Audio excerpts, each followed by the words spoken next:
দক্ষিণ দিনাজপুর জেলার কুশমন্ডি ব্লকে এক হৃদয় বিদারক ঘটনায় প্রশাসনিক মানবিকতা নিয়ে প্রশ্ন উঠল। 100 ঊর্ধ্ব এক শয্যাশায়ী বৃদ্ধা মহিলাকে এসআইআর নোটিশ পাঠানো হয়েছে বলে অভিযোগ।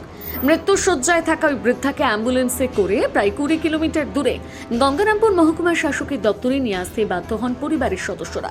জানা গেছে কুশমন্ডি ব্লকের আচ্চা গ্রাম পঞ্চায়েতের বটেশ্বর গ্রামের বাসিন্দা নূরজাহান বেওয়া দীর্ঘদিন ধরে গুরুতর অসুস্থ। তার হাঁটা চলা প্রায় বন্ধ, খাওয়া দাওয়ায় কার্যত বন্ধের মুখে, জীবন ধারণ করছেন অত্যন্ত কষ্টকর অবস্থায়। এমন পরিস্থিতিতে স্থানীয় বিএলও তার হাতে এসআইআর নোটিশ ধরিয়ে দেন বলে অভিযোগ। পরিবারের সদস্যদের দাবি, নূরজাহান বেওয়ার শারীরিক অবস্থার কথা বারবার প্রশাসনকে জানানো হলেও বাড়িতে গিয়ে শুনানির কোনো ব্যবস্থা করা হয়নি। শেষ পর্যন্ত কোনো উপায় না দেখে মৃত্যুশয্যায় থাকা শতবর্ষীয়া বৃদ্ধাকে অ্যাম্বুলেন্সে করে গঙ্গারামপুর মহকুমা শাসকের দপ্তরে নিয়ে আসা হয়। পরিবারের তরফে স্পষ্টভাবে জানানো হয়েছে পুরো প্রক্রিয়া শুধুমাত্র মানসিক ও শারীরিক কষ্ট ছাড়া আর কিছুই নয়। তাদের অভিযোগ, একজন প্রায় মৃত্যুপথযাত্রী বৃদ্ধার ক্ষেত্রে আরও মানবিক ও সহানুভূতিশীল ব্যবস্থা গ্রহণ করা যেত। এ বিষয়ে বৃদ্ধার পরিবারের সদস্যরা কি জানিয়েছেন শুনুন। আমি দাদি অসুস্থ খুবই, তো অসুস্থ যখন আমরা জানি, যখন অসুস্থ মানুষকে হিয়ারিংয়ের জন্য বিএলও বাড়ি বাড়ি আসে হিয়ারিং করতে, তো এখানে আমার দাদিকে ডাকা হয়েছিল। তো দাদি অসুস্থ, তাও আনা গেছে।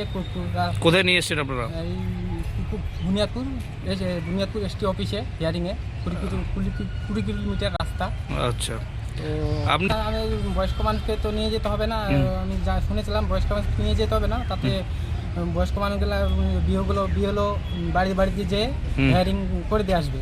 তো আমার বিএলও বলেনি, বিএলও বলছে কি তোমাদের ভালো মন্দ তোমরা জানো। কি নাম বিএলও তোমার? বিএলও হায়দার আলী। আচ্ছা, আমি বিএলও এটা বলেছে তোমাদের ভালো মন্দ তোমরা জানো, তোমরা নিয়ে যাবে না নিয়ে যাবে। তা আমরা নিয়ে এসেছি, আমরা নিয়ে এসে হিয়ারিং করালাম। রোগী আছে 100 বছর বয়স, বটেশ্বর বুধের। নাম কি? নাম নূরজাহান বেওয়া। আচ্ছা, অসুস্থ রোগী খুব, হিয়ারিং এ যেতে হবে বুনিয়াদপুর এডিএম অফিসে। তো অসুস্থ রোগী কে আপনাদের এলাকার বিএলও কে? হায়দার আলী। আচ্ছা, এবার কোথায় নিয়ে যাচ্ছেন আপনারা এখন? বুনিয়াদপুর এডিএম অফিসে। আপনি এসআর এর জন্য হয়রানি হতে হচ্ছে মানুষকে, সাধারণ জনগণকে। যদি এসআর না হতো তাহলে এগুলো হতো না। আপনার নাম দাদা? হায়দার আলী। আপনি কি চাইছেন? আমি চাইছিলাম যে অফিসার আসুক, বিএলও আসুক, আসে বাড়িতে করে নিক, কিন্তু আমাদের কিছু বলেনি, নিয়ে যেতে বললাম, আমাদেরকে নিয়ে যাচ্ছে। বুনিয়াদপুর থেকে দিলদার আলীর প্রতিবেদন, নিউজ টুডে।